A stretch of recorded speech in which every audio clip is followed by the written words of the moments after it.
Hello बच्चों, हमने भाग 4 जो अभाज्य संख्याओं का बनाया था उसमें प्रश्न क्रमांक 9 से लेकर 12 तक के रह गए थे, वो अब हम बना रहे हैं। तो प्रश्न क्रमांक 9, प्रत्येक कथन को सही या गलत के रूप में पहचानिए एवं स्पष्ट कीजिए। ए, ऐसी कोई अभाज्य संख्या नहीं है जिसका इकाई का अंक 4 हो।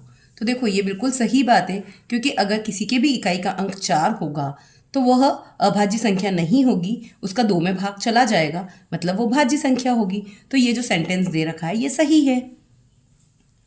अभाज्य संख्याओं का गुणनफल भी अभाज्य हो सकता है।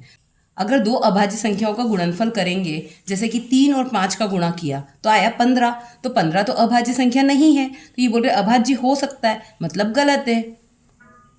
अभाज्य संख्याओं के कोई गुणनखंड नहीं होते, तो ये भी गलत है। अभाज्य संख्या के 2 गुणनखंड तो होते हैं, एक तो वो संख्या खुद और एक तो हर एक ही संख्या का गुणनखंड होता है, इसलिए अभाज्य संख्याओं के गुणनखंड तो होते हैं, तो ये गलत बात है।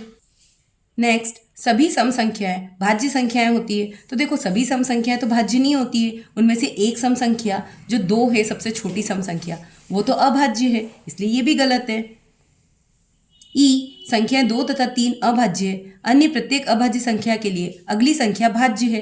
तो ये भी सही बात है, क्योंकि 2 के बाद 3 ये दोनों लगातार में अभाज्य संख्या है। लेकिन अगर 3 के बाद देखें तो 4 भाज्य संख्या आ जाएगी, 5 अभाज्य आएगी, फिर 6 भाज्य आ जाएगी, 7 अभाज्य आएगी। तो ऐसे करके एक छोड़ के एक भाज्य संख्या आएगी, तो मतलब अगली संख्या भाज्य ही आएगी हमेशा। प्रश्न क्रमांक 10, निम्नलिखित में से कौन सी संख्या को 3 अलग अलग अभाज्य संख्याओं के गुणनफल के रूप में व्यक्त कर सकते हैं। तो देखो 105 ऐसी संख्या है जिसे 3 अभाज्य संख्याओं के गुणनफल के रूप में व्यक्त कर सकते हैं।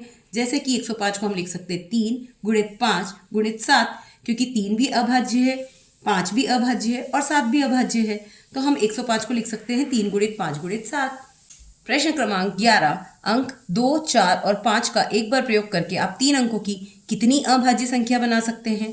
तो देखो ये संभव ही नहीं है कि अगर हम 3 अंक 2, 4 और 5 का प्रयोग करते हैं तो हमें अगली संख्या अभाज्य मिले, क्योंकि अगर 2, 4, 5 का अगर गुणा करके कोई भी संख्या बनाएंगे तो वो भाज्य होगी, क्योंकि 2 और 4 से मिलकर बनी संख्या का एक गुणनखंड 2 तो होगा ही होगा, और 5 से बनी संख्या का एक गुणनखंड 5 होगा ही होगा, इसलिए इनसे बनी संख्या अभाज्य हो ही नहीं सकती है। प्रश्न क्रमांक 12, ध्यान दीजिए कि 3 एक अभाज्य संख्या है और 2 गुणित 3 प्लस 1 बराबर 7, ये भी एक अभाज्य संख्या है। क्या और भी ऐसी अभाज्य संख्या है जिन्हें 2 से गुणा करके 1 जोड़ने पर अन्य अभाज्य संख्या प्राप्त होती है? ऐसे कम से कम 5 उदाहरण ज्ञात कीजिए। तो देखो 2 में अगर हम 5 का गुणा करते हैं और 1 जोड़ देते तो आएगा 11, ये भी अभाज्य संख्या है।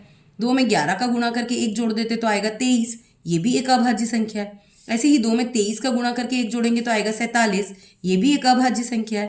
2 में 29 का गुणा करके 1 जोड़ेंगे तो आएगा 59, ये भी एक अभाज्य संख्या है। और 2 में 41 का गुणा करके 1 जोड़ेंगे तो आएगा 83, ये भी एक अभाज्य संख्या है। तो ये हमें और संख्याएं मिल गई है, ऐसे हमने 5 उदाहरण लिख दिए हैं। तो 5, 11, 23, 29 और 41 ऐसी संख्या हैं जिन्हें 2 से गुणा करके 1 जोड़ने पर अभाज्य संख्या प्राप्त होती है।